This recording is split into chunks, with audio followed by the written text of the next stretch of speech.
ಇತ್ತೀಚಿನ ದಿನಗಳಲ್ಲಿ ರೈತರು ಅಂದ್ರೆ ಹೆಣ್ ಕೊಡಲ್ಲ. ರೈತರು ಬೆಳೆಯೋ ಪ್ರತಿಯೊಂದು ಬೇಕು, ರೈತರು ಸಾಕೋ ಹಸುಗಳು ಹಾಲ್ ಬೇಕು, ಪ್ರತಿಯೊಂದು ರೈತರಿಂದ ಬೇಕು. ಮದ್ವೆ ಆಗಕ್ ಮಾತ್ರ ರೈತರು ಬೇಡ ಅಂದ್ರೆ ಅದ್ ಹೇಗೆ? ನಾನ್ ಆಗಿರೋದು ರೈತರು, ನನ್ನ ಹಸ್ಬೆಂಡ್ ಬಂದ್ಬಿಟ್ಟು ಪಕ್ಕಾ ರೈತರು. ಈ ಹುಡುಗಿರು ಅವರೇ PUC ಓದಿದ್ರು ನನಗೆ ಇಂಜಿನಿಯರ್ ಓದಿರೋ ಹುಡುಗ ಬೇಕು, ನಂಗೆ ಡಾಕ್ಟರ್ ಓದಿರೋ ಹುಡುಗ ಬೇಕು ಅಂತ ಕೇಳೋರು ತುಂಬಾ ಜನ ಇದಾರೆ ಈ ಹಳ್ಳಿ ಕಡೆನೆ.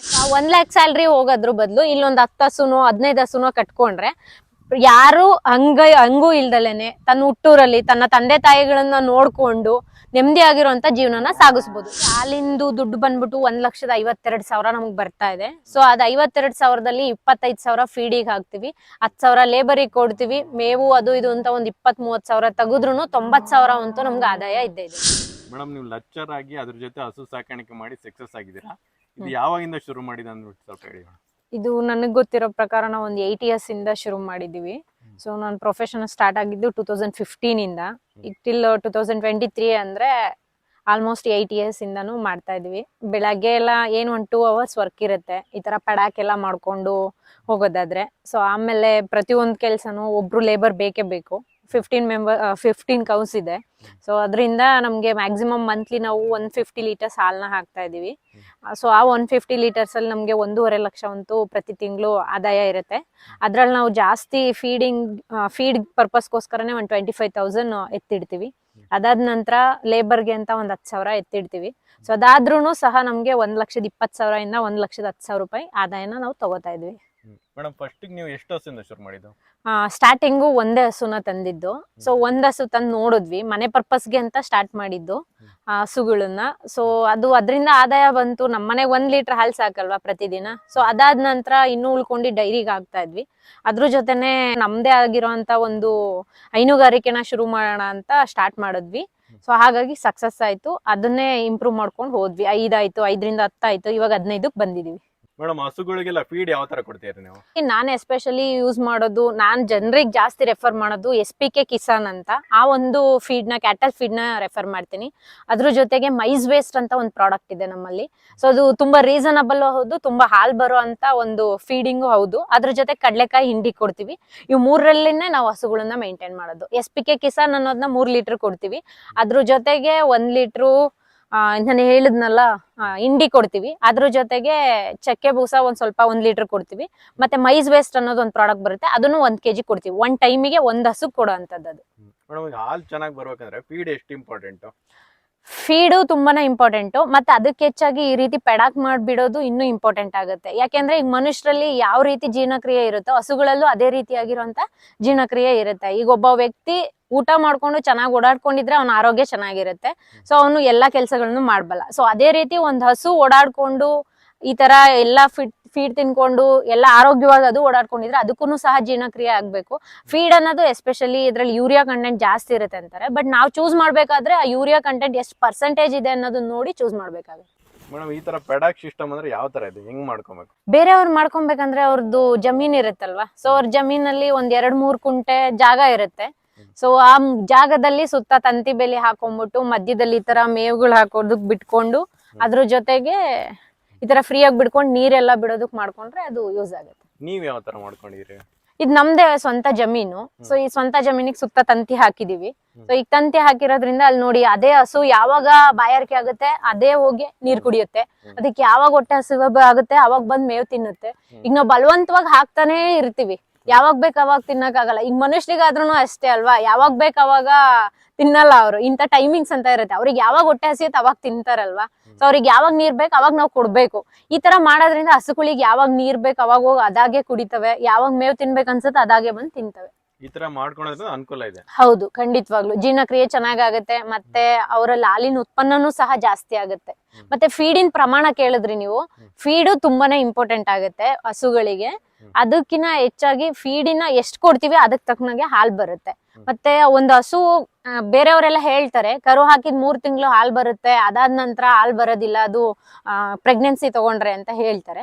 ಸೊ ನಾವು ಸತತವಾಗಿ 6-7 ತಿಂಗಳವರೆಗೂ ಸಹ ಹಾಲ್ನ ಕರಿತಾನೆ ಇರ್ತೀವಿ, ಬಿಡೋವರ್ಗುನು. ಅಂದ್ರೆ ಪ್ರೆಗ್ನೆನ್ಸಿ ತಗೊಂಡು ಅದಕ್ಕೆ 7 ತಿಂಗಳು ಆಗೋವರ್ಗುನು ಸಹ ಹಾಲನ್ನ ಕರಿತಾನೆ ಇರ್ತೀವಿ ಈಕ್ವಲ್ ಆಗಿ. ಏನೋ 1 ಲೀಟರ್ 2 ಲೀಟರ್ ಡಿಫ್ರೆನ್ಸ್ ಆಗ್ಬೋದು. ಅದನ್ನ ಬಿಟ್ರೆ ಲಾಸು ಅಂತ ಯಾವ್ದು ಸಹ ಹೈನುಗಾರಿಕೆಯಲ್ಲಿ ಬರಲ್ಲ. ಮೇಡಮ್, ಸುಮಾರು ಜನ ಈಗ ಹೇಳ್ತಾರೆ ಅದು ಮೇವಿನ ದುಡ್ಡು ಅಲ್ಲಿಗೆ ಸರಿ ಆಗುತ್ತೆ ಅಂತಾರೆ. ನನ್ನ ಪ್ರಕಾರ ಅದು ತಪ್ಪು ಅನ್ಸತ್ತೆ ಸರ್. ಏನಕ್ಕೆ ಅಂದ್ರೆ ಮನೆಯಲ್ಲಿ ನಮ್ದೇ ಜಮೀನ್ ಇದ್ದಾಗ ಬೆಳ್ಕೊಂಡು ಎಲ್ಲ ನಮ್ ಜಮೀನಲ್ಲೇ ಮಾಡ್ಕೊಂಡ್ರೆ ಇನ್ನೂ ಆದಾಯ ದುಪ್ಪಟ್ಟಾಗತ್ತೆ. ಇನ್ನು ನೀವು ಮೇವನ್ನ ಕೊಂಡ್ಕೊಂಡು ಮತ್ತೆ ಫೀಡಿಂಗ್ ಎಲ್ಲ ಮಾಡ್ಕೊಂಡು ಮಾಡ್ತೀನಿ ಅಂದ್ರೂ ಸಹ ಹಸುಗಳಲ್ಲಿ ಹೈನುಗಾರಿಕೆಯಲ್ಲಿ ಯಾವುದೇ ಕಾರಣಕ್ಕೂ ಲಾಸ್ ಅಂತೂ ಸಂಭವಿಸಲ್ಲ. ಯಾಕೆ ಅಂದ್ರೆ ಈಗ ನಮ್ದು 15 ಹಸು ಇದ್ರೂ ನಾವು ಮ್ಯಾಕ್ಸಿಮಮ್ ಮಂತ್ಲಿ ಫೀಡ್ ಯೂಸ್ ಮಾಡೋದು 25,000 ರೂಪಾಯಿ ಫೀಡ್ ಮಾತ್ರ ನಾವು ಯೂಸ್ ಮಾಡ್ತೀವಿ. ಸೊ ಮತ್ತೆ ಅದ್ರ ಜೊತೆಗೆ ನಾವು ಯಾವ ರೀತಿ ಈ ಹಸುಗೆ ಫೀಡ್ ನ ಕೊಡ್ತೀವಿ ಅನ್ನೋದು ಇಂಪಾರ್ಟೆಂಟ್ ಆಗತ್ತೆ. ಈಗ ಕಮ್ಮಿದು ಇರುತ್ತೆ, ಜಾಸ್ತಿ ದುಡ್ಡಿಂದು ಇರುತ್ತೆ, ಅದನ್ನ ನೋಡ್ಬೇಕು. ಮತ್ತೆ ಇವತ್ತು ಒಂದು ಹಸು ದಿನಕ್ಕೆ 100 ರೂಪಾಯಿ ಸಗಣಿ ಅಂತೂ ಹಾಕತ್ತೆ. ಇವತ್ತಿನ ಸಗಣಿ ಲೋಡ್ ಬಂದ್ಬಿಟ್ಟು 8,000 ರೂಪಾಯಿ ಇದೆ, ಟ್ರ್ಯಾಕ್ಟರ್ ಲೋಡ್. ಸೊ 8,000 ರೂಪಾಯಿ ಅಂದ್ರೆ ಒಂದು ತಿಂಗಳಿಗೆ ಮ್ಯಾಕ್ಸಿಮಮ್ 1 ಲೋಡ್ ಅಂತೂ ಹಾಗೆ ಆಗುತ್ತೆ. ಒಂದ್ ಹಸುಲಿ ಅಥವಾ 2 ಹಸುವಿಂದ ಅಂತೂ 1 ಲೋಡ್ ಹಾಗೆ ಆಗುತ್ತೆ. ಒಂದ್ ದಿನಕ್ಕೆ 100 ರೂಪಾಯಿ ಸಗಣಿ ಹಾಕಿದ್ರೆ ತಿಂಗಳಿಗೆ ಎಷ್ಟಾಯ್ತು? ಒಂದ್ ಹಸುದು 3,000 ರೂಪಾಯಿ ಆಯ್ತು. ಆ 3,000 ರೂಪಾಯಿ ಫೀಡ್ ತಿನ್ನತ್ತೆ ಹಸು ಅಷ್ಟೇ, ಇನ್ನೇನು ವ್ಯರ್ಥ ಆಗತ್ತೆ. ಮತ್ತೆ ಫೀಡಿಂಗ್ ಸಿಸ್ಟಮ್ ಅಲ್ಲಿ ನಾವು ನೋಡೋದಾದ್ರೆ, ನಾನು ಹೇಳದ್ನಲ್ಲ, ನಮ್ಮ ಶಾಪ್ ಅಲ್ಲಿ ಬೇರೆಯವ್ರದ್ದು ಗೊತ್ತಿಲ್ಲ, ನನ್ಗೆ ಗೊತ್ತಿರೋ ಪ್ರಕಾರ ನಮ್ಮ ಶಾಪ್ ಅಲ್ಲೇ ಅವೈಲಬಲ್ ಇರೋಂತ SPK ಕಿಸಾನ್ ಅನ್ನೋ ಫೀಡ್ ಹಾಕ್ತಿವಿ. ಅದ್ರ ಜೊತೆಗೆ ಮೈಸ್ ವೇಸ್ಟ್ ಅಂತ ತುಂಬಾ ಚೀಪ್ ಆಗಿ ಸಿಗುವಂತ ಫೀಡು 50 kg ಫೀಡ್ ಬಂದ್ಬಿಟ್ಟು 750 ರೂಪಾಯಿ ಅಷ್ಟೇ ಅದ್ರ ಬೆಲೆ. ಸೊ ಅದ್ರ ಜೊತೆಗೆ ಹಿಂಡಿ, ಕಡ್ಲೆಕಾಯಿ ಹಿಂಡಿ ಒಂದು ಹಾಕ್ತಿವಿ ಸರ್ ಅಷ್ಟೇ. ಅದನ್ನ ಬಿಟ್ರೆ ಮಿಕ್ಕಿದ್ ಏನು ಹಾಕಲ್ಲ. ಮತ್ತೆ ಯಾವಾಗ್ಲೂ ಸಹ ಶೈಲೇಶ್ ಫುಡ್ ನ ಯೂಸ್ ಮಾಡ್ತೀವಿ. ಒಂದ್ಸರಿ 2 ರೂಪಾಯಿ 3 ರೂಪಾಯಿ ಇದ್ದಾಗ ಅದನ್ನ ತಗೊಂಡ್ಬಂದು ಹೊಡೆದ್ಬಿಟ್ಟು ಶೈಲೇಜ್ ಗುಂಡಿನ ಫಿಲ್ ಮಾಡ್ಕೊಂತೀವಿ. ಅದಾದ್ಮೇಲೆ ಡೈಲಿ ಅದರಿಂದ ತೆಗೆದು ಹಾಕ್ತಿವಿ. ಇದು ಸೈಲೇಜ್ ಮಾಡ್ಕೊಳ್ಳೋದನ್ನ ಯಾವ ತರ ಅನ್ಕೊಂಡೆ? ಶೈಲೇಜ್ ಮಾಡ್ಕೊಳ್ಳೋದ್ರಿಂದ ಡೈಲಿ ಹೋಗ್ಬಿಟ್ಟು ಹೊಲದಲ್ಲಿ ಮೇವ್ ಕುಯ್ಕೊಂಡ್ ಬರ್ತೀವಿ ಅನ್ನೋ ಪ್ರಮೇಯ ಇರೋದಿಲ್ಲ. ಮತ್ತೆ ಅದ್ರ ಜೊತೆಗೆ ಮೇವಿಲ್ಲ ಅನ್ನೋ ತಲೆನೋವು ಇರೋದಿಲ್ಲ. ಯಾವಾಗಾದ್ರೂ ಬೆಳೆದಾಗ ಒಂದ್ಸರಿ ಶೈಲೇಜ್ ಗುಂಡಿಗಳನ್ನ ನಾವು ಫಿಲ್ ಮಾಡ್ಕೊಂಡ್ರೆ ಅದು ಇರುತ್ತೆ, ಅವಾಗ ತೆಗ್ದು ಹಾಕ್ಬೋದು. ಮತ್ತೆ ಯಾವಾಗ ಬೇಕು ಅವಾಗ ಮೇವಿನ ಅಭಾವನೂ ಸಹ ಇರಲ್ಲ. ಈಗ ಬೇಸಿಗೆಲಿ ಮೇವ್ ಸಿಗಲ್ಲ ಅಂತಾರೆ, ಮತ್ತೆ ಮಳೆಗಾಲದಲ್ಲಿ ಯಥೇಚ್ಛವಾಗಿ ಮೇವ್ ಸಿಗುತ್ತೆ ಅಂತಾರೆ. ಸೊ ಎಲ್ಲಾ ಟೈಮಲ್ಲೂ ಸಹ ಶೈಲೇಜ್ ನ ಯೂಸ್ ಮಾಡ್ಕೊಂಡ್ರೆ ತುಂಬಾ ಯೂಸ್ ಆಗುತ್ತೆ. ಮೇಡಮ್, ಈಗ ಹಸುಗಳು ಸಾಕಿದಾರಂದ್ರೆ ಕಾಯಿಲೆ ಬರೋದೇ ಮೇನ್ ಪ್ರಾಬ್ಲಮ್ ಆಗಿರುತ್ತೆ. ಹೌದು. ನಿಮ್ಮಲ್ಲಿ ಬರ್ದಿರೋ ತರ ಯಾವ ತರ ಮೇಂಟೈನ್ ಮಾಡ್ತೀರಾ? ಹಸುಗಳಂದ್ರೆ ಕಾಮನ್ ಆಗಿ ಡಿಸೀಸಸ್ ಇದ್ದೇ ಇರುತ್ತೆ. ಆ ಡಿಸೀಸಸ್ ಅವಾಯ್ಡ್ ಆಗ್ಬೇಕಂದ್ರೆ ಈಗ ಡೇ ಟೈಮ್ ಅಲ್ಲೆಲ್ಲ ಈ ತರ ಫ್ರೀ ಬಿಡೋದು ಒಳ್ಳೇದು, ಪಡಾಕ್ ಮಾಡಿ. ಮತ್ತೆ ಹಸುನ ಡೈಲಿ ಸ್ನಾನ ಮಾಡಿಸ್ಬೇಕು, ಹಾಗೆ ಹೀಗೆ ಅಂತ ಎಲ್ಲ ಹೇಳ್ತಾರೆ. ಹೌದು, ಮಾಡಿಸ್ಬೇಕು. ವೀಕ್ಲಿ ಒನ್ಸ್ ಮಾಡಿಸ್ಬಿಟ್ಟು ಜೊತೆಗೆ ಮ್ಯಾಟ್ಸ್ ಎಲ್ಲ ಯೂಸ್ ಮಾಡೋದ್ರಿಂದ ಆತರ ಯಾವ್ದೇ ರೀತಿಯಾಗಿರುವಂತ ಡಿಸೀಸಸ್ ಬರಲ್ಲ. ಮೇನ್ ಫೀಡ್ ಇಂದಾನು ಸಹ ಅದ್ರ ಹೆಲ್ತ್ ಹಾಳಾಗೋ ಚಾನ್ಸಸ್ ಇರುತ್ತೆ. ಸೊ ಫೀಡ್ಸ್ನೆಲ್ಲ ನಾವು ಚೂಸ್ ಮಾಡಿ ಹಾಕಿದ್ರೆ ಯೂಸ್ ಆಗುತ್ತೆ. ಮೇಡಮ್, 15 ಹಸುವಿಂದ ನಿಮಗೆ ಮಂತ್ಲಿ ಇನ್ಕಮ್ ಎಷ್ಟಿದೆ? ಸರ್, ಮಂತ್ಲಿ ಹಾಲಿಂದು ದುಡ್ಡು ಬಂದ್ಬಿಟ್ಟು 1,52,000 ನಮ್ಗೆ ಬರ್ತಾ ಇದೆ. ಸೊ ಅದ್ 52,000ದಲ್ಲಿ 25,000 ಫೀಡಿಗೆ ಹಾಕ್ತಿವಿ, 10,000 ಲೇಬರಿಗೆ ಕೊಡ್ತೀವಿ. ಮೇವು ಅದು ಇದು ಅಂತ ಒಂದ್ 20-30,000 ತೆಗೆದ್ರು 90,000 ಅಂತೂ ನಮ್ಗೆ ಆದಾಯ ಇದ್ದೇ ಇದೆ ಸರ್. ಹೊಸದಾಗಿ ಮಹಿಳೆಯರು ಮಾಡೋದಾದ್ರೆ ಮಾಡ್ಬೋದಾ ಇದು?